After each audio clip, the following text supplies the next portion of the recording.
ओम शांति। 23/12/2024 की मुरली है।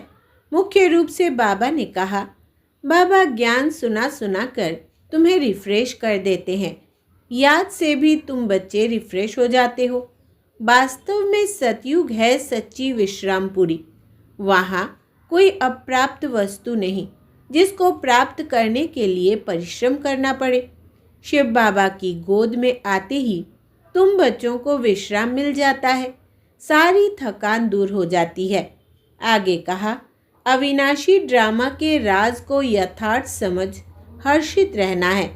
इस ड्रामा में हर एक एक्टर का पार्ट अपना अपना है जो हूबहू बजा रहे हैं। एम ऑब्जेक्ट को सामने रख खुशी में खग्गियाँ मारनी है। बुद्धि में रहे, हम इस पढ़ाई से ऐसा लक्ष्मी नारायण बनेंगे। अब सुनते हैं महावाक्यों को विस्तार से। बाबा ने कहा, मीठे बच्चे, तुम बाप के पास आते हो रिफ्रेश होने। बाप के मिलने से भक्ति मार्ग की सब थकान दूर हो जाती है। प्रश्न है, तुम बच्चों को बाबा किस विधि से रिफ्रेश करते हैं? उत्तर, पहला, बाबा ज्ञान सुना सुना कर तुम्हें रिफ्रेश कर देते हैं। दूसरा, याद से भी तुम बच्चे रिफ्रेश हो जाते हो। वास्तव में सतयुग है सच्ची विश्रामपुरी। वहाँ कोई अप्राप्त वस्तु नहीं जिसको प्राप्त करने के लिए परिश्रम करना पड़े। तीसरा, शिव बाबा की गोद में आते ही तुम बच्चों को विश्राम मिल जाता है, सारी थकान दूर हो जाती है। ओम शांति। बाप बैठ समझाते हैं, साथ में यह दादा भी समझते हैं, क्योंकि बाप इन दादा द्वारा बैठ समझाते हैं। जैसे तुम समझते हो वैसे यह दादा भी समझते हैं। दादा को भगवान नहीं कहा जाता, यह है भगवान वाच। बाप क्या समझाते हैं? देही अभिमानी भव, क्योंकि अपने को आत्मा समझने बगैर परम पिता परमात्मा को याद कर ना सके। इस समय तो सभी आत्माएं पतित है। पतित को ही मनुष्य कहा जाता है, पावन को देवता कहा जाता है।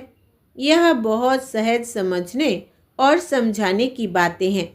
मनुष्य ही पुकारते हैं, हे पतितों को पावन बनाने वाले आओ। देवी देवताएं ऐसे कभी नहीं कहेंगे। पतित पावन बाप पतितों के बुलाने पर आते हैं। आत्माओं को पावन बनाकर फिर नई पावन दुनिया भी स्थापन करते हैं। आत्मा ही बाप को पुकारती है, शरीर तो नहीं पुकारेगा। पारलौकिक बाप जो सदा पावन है उसे ही सब याद करते हैं। यह है पुरानी दुनिया। बाप नई पावन दुनिया बनाते हैं। कई तो ऐसे भी है जो कहते हैं, हमको तो यहाँ ही अपार सुख है, धन माल बहुत है। वो समझते हैं हमारे लिए स्वर्ग यही है। वो तुम्हारी बातें कैसे मानेंगे? कलयुगी दुनिया को स्वर्ग समझना यह भी बेसमझी है। कितनी जर्जरीभूत अवस्था हो गई है, तो भी मनुष्य कहते हैं हम तो स्वर्ग में बैठे हैं। बच्चे नहीं समझते हैं तो बाप कहेंगे ना, तुम क्या पत्थर बुद्धि हो, दूसरे को नहीं समझा सकते हो? जब खुद पारस बुद्धि बने तब तो दूसरों को भी बनावे। पुरुषार्थ अच्छा करना चाहिए, इसमें लज्जा की बात नहीं। परंतु मनुष्यों की बुद्धि में आधा कल्प की जो उल्टी मतें भरी हुई है वो कोई जल्दी भूलते नहीं। जब तक बाप को यथार्थ रीति नहीं पहचाना है तब तक वो ताकत आ नहीं सकती। बाप कहते हैं, इन वेदों शास्त्रों आदि से मनुष्य कुछ भी सुधरते नहीं हैं, दिन प्रतिदिन और ही बिगड़ते आए हैं। सतो प्रधान से तमो प्रधान ही बने हैं। यह किसकी भी बुद्धि में नहीं है कि हम ही सतो प्रधान देवी देवता थे, कैसे नीचे गिरे हैं किसको ज़रा भी पता नहीं है। और फिर 84 जन्म के बदले 84 लाख जन्म कह दिया है, तो फिर पता भी कैसे पड़े। बाप बिगर ज्ञान की रोशनी देने वाला कोई नहीं। सभी एक दो के पिछाड़ी दर दर धक्के खाते रहते हैं। नीचे गिरते गिरते पट पड़ गए हैं, सब ताकत खत्म हो गई है। बुद्धि में भी ताकत नहीं, जो बाप को यथार्थ जान सके। बाप ही आकर सबकी बुद्धि का ताला खोलते हैं तो कितने रिफ्रेश होते हैं। बाप के पास बच्चे रिफ्रेश होने आते हैं। घर में विश्राम मिलता है ना बाप के मिलने से। भक्ति मार्ग की सब थकान दूर हो जाती है। सतयुग को भी विश्रामपुरी कहा जाता है। वहाँ तुम्हें कितना विश्राम मिलता है। कोई अप्राप्त वस्तु नहीं जिसके लिए परिश्रम करना पड़े। यहाँ रिफ्रेश बाप भी करते हैं तो यह दादा भी करते हैं। शिव बाबा की गोद में आते कितना विश्राम मिलता है। विश्राम माना ही शांत। मनुष्य भी थक कर विश्रामी हो जाते हैं। कोई कहाँ विश्राम के लिए जाते हैं, लेकिन उस विश्राम में रिफ्रेशमेंट नहीं। यहाँ तो बाप तुम्हें कितना ज्ञान सुनाकर रिफ्रेश करते हैं। बाप की याद से भी कितने रिफ्रेश होते और तमो प्रधान से सतो प्रधान भी बनते जाते हो। सतो प्रधान बनने के लिए यहाँ बाप के पास आते हो। बाप कहते हैं, मीठे मीठे बच्चों, बाप को याद करो। बाप ने समझाया है कि सारी सृष्टि का चक्र कैसे फिरता है। सर्व आत्माओं को विश्राम कैसे और कहाँ मिलता है। तुम बच्चों का फर्ज है सबको बाप का पैगाम देना। बाप कहते हैं, मुझे याद करो तो इस वर्षे के तुम मालिक बन जाएंगे। बाप इस संगम युग पर नई स्वर्ग की दुनिया रचते हैं जहाँ तुम जाकर मालिक बनते हो। फिर द्वापर में माया रावण के द्वारा तुम्हें श्राप मिलता है तो पवित्रता, सुख, शांति, धन आदि सब खत्म हो जाता है।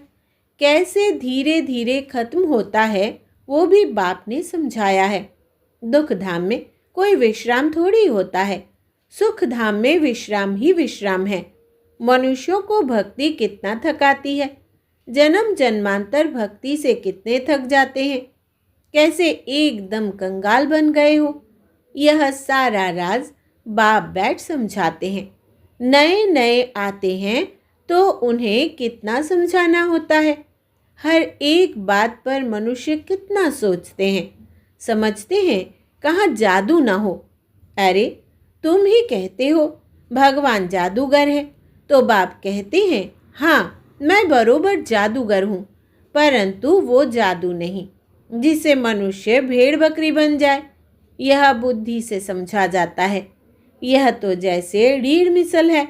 गायन भी तो है सूरमंडल के साथ से। इस समय तो जैसे सभी मनुष्य रीढ़ बकरियां हैं। यह बातें सारी यहाँ की है। इस समय का ही गायन है। कल्प के पिछाड़ी को भी मनुष्य समझ नहीं सकते। चंडिका का कितना बड़ा मेला लगता है। वो कौन थी?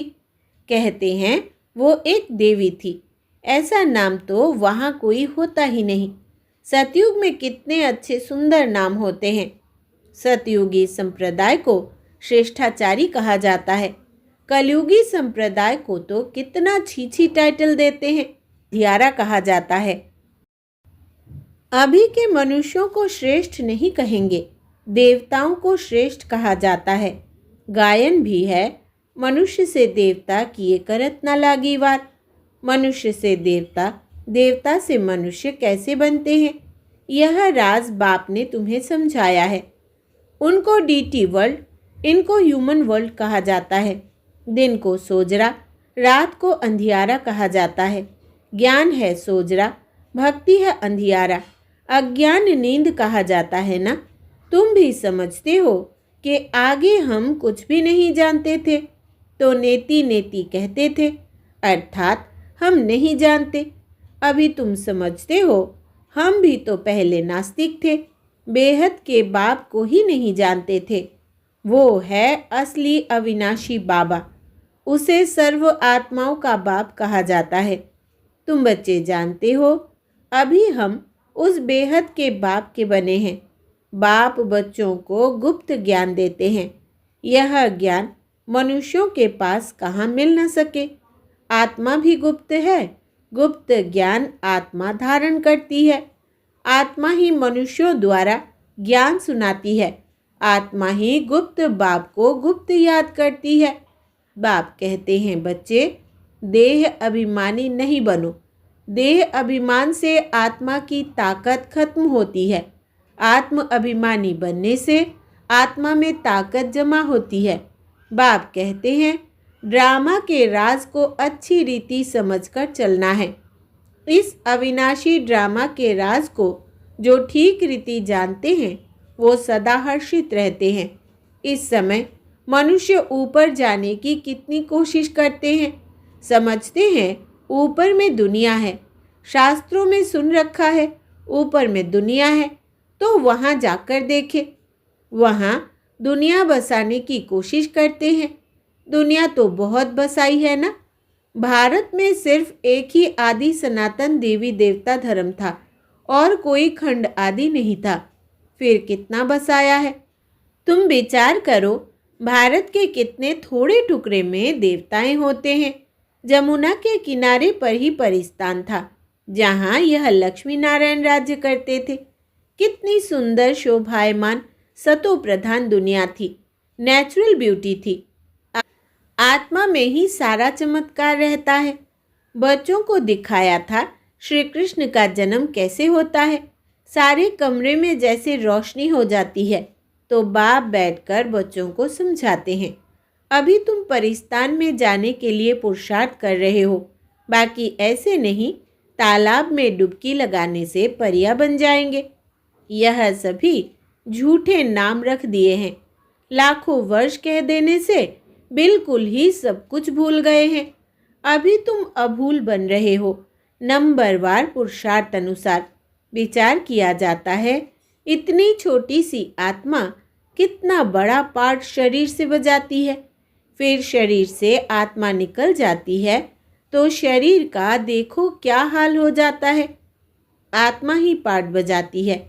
कितनी बड़ी विचार की बात है। सारी दुनिया के एक्टर्स अर्थात आत्माएं अपनी एक्ट अनुसार ही पार्ट बजाते हैं। कुछ भी फर्क नहीं पड़ सकता। हूबहू सारी एक्ट फिर से रिपीट हो रही है। इसमें संशय कर नहीं सकते। हर एक की बुद्धि में फर्क पड़ सकता है, क्योंकि आत्मा तो मन बुद्धि सहित है ना। बच्चों को मालूम है कि हमको स्कॉलरशिप लेनी है तो दिल अंदर खुशी होती है। यहाँ भी अंदर आने से ही एम ऑब्जेक्ट सामने देखते हैं तो खुशी तो ज़रूर होगी। अभी तुम जानते हो हम यह देवी देवता बनने के लिए यहाँ पढ़ते हैं। ऐसा कोई स्कूल नहीं जहाँ दूसरे जन्म की एम ऑब्जेक्ट को देख सके। तुम देखते हो कि हम लक्ष्मी नारायण जैसे बन रहे हैं। अभी हम संगम युग पर है, जो भविष्य में इन जैसा लक्ष्मी नारायण बनने की पढ़ाई पढ़ रहे हैं। कितनी गुप्त पढ़ाई है। एम ऑब्जेक्ट को देख कितनी खुशी होनी चाहिए। खुशी का पारावार नहीं। स्कूल व पाठशाला हो तो ऐसी है, कितनी गुप्त परंतु जबरदस्त पाठशाला है। जितनी बड़ी पढ़ाई उतनी ही फैसिलिटीज रहती है, परंतु यहाँ तुम पट पर बैठ पढ़ते हो।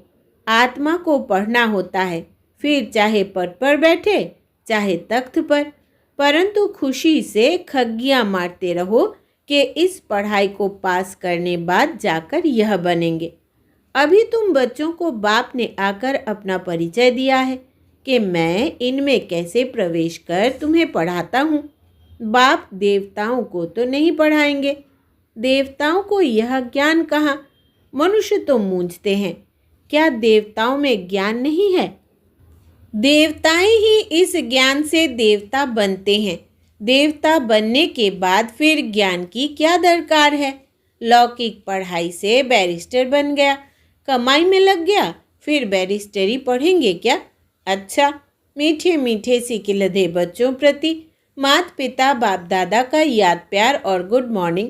रूहानी बाप की रूहानी बच्चों को नमस्ते और हम रूहानी बच्चों की रूहानी बाप दादा को याद प्यार, गुड मॉर्निंग और नमस्ते बाबा नमस्ते। धारणा के लिए मुख्य सार। पहला, अविनाशी ड्रामा के राज को यथार्थ समझ हर्षित रहना है। इस ड्रामा में हर एक एक्टर का पार्ट अपना अपना है जो हूबहू बजा रहे हैं। दूसरा, एम ऑब्जेक्ट को सामने रख खुशी में खग्गियाँ मारनी है। बुद्धि में रहे हम इस पढ़ाई से ऐसा लक्ष्मी नारायण बनेंगे। वरदान है याद और सेवा के शक्तिशाली आधार द्वारा तीव्र गति से आगे बढ़ने वाले मायाजीत भव। विस्तार है ब्राह्मण जीवन का आधार याद और सेवा है। यह दोनों आधार सदा शक्तिशाली हो तो तीव्र गति से आगे बढ़ते रहेंगे। अगर सेवा बहुत है, याद कमज़ोर है, व याद बहुत अच्छी है, सेवा कमज़ोर है, तो भी तीव्र गति नहीं हो सकती। याद और सेवा दोनों में तीव्र गति चाहिए। याद और निस्वार्थ सेवा साथ साथ हो तो मायाजीत बनना सहज है। हर कर्म में कर्म की समाप्ति के पहले सदा विजय दिखाई देगी। स्लोगन है इस संसार को अलौकिक खेल और परिस्थितियों को अलौकिक खिलौने के समान समझकर चलो। इस संसार को अलौकिक खेल और परिस्थितियों को अलौकिक खिलौने के समान समझकर चलो। अच्छा, ओम शांति।